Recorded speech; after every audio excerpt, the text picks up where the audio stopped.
In 2008, when an Australian food manufacturer wanted the US federal government's stamp of approval on the company's new ingredients, regulators said no. But go inside many American supermarkets, and you'll find products containing them on the shelves. So, how do new ingredients get from the lab to your dinner table? When companies create new food additives to improve their product's texture, taste, appearance, or to extend their shelf life, they have two choices.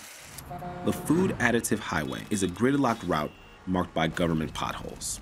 Traffic here is policed by the U.S. Food and Drug Administration, the federal agency that regulates 80% of the nation's food supply.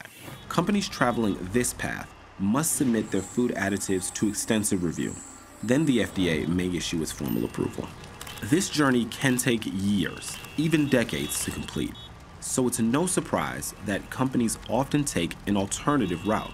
This road is paved by a legal loophole that hinges on what counts as a food additive. Changes to the law in the 50s created this two-lane system where anything generally recognized as safe or GRAS travels down a much smoother road to market. These GRAS ingredients are not considered food additives and effectively get a pass to the fast lane.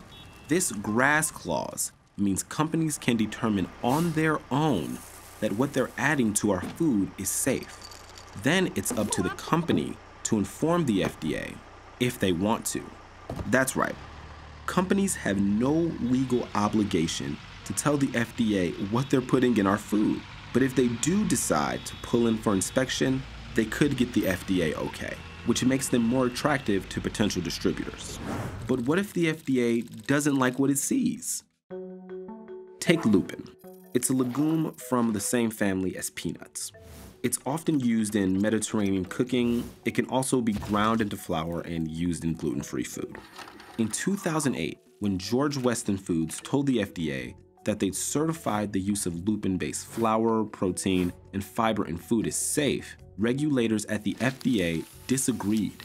It found that people with peanut allergies could suffer life-threatening reactions to lupin ingredients. FDA officials said ingredient labels listing lupin wouldn't be enough to protect consumers. The regulators refused to agree that the ingredients were generally recognized as safe. So George Weston Foods withdrew the notification, but other companies skipped the FDA checkpoint altogether. The Center for Public Integrity found products containing lupin on supermarket shelves. None included warnings for people who suffer from peanut allergies. Companies have added at least 1,000 ingredients to the food that we eat without ever telling the FDA.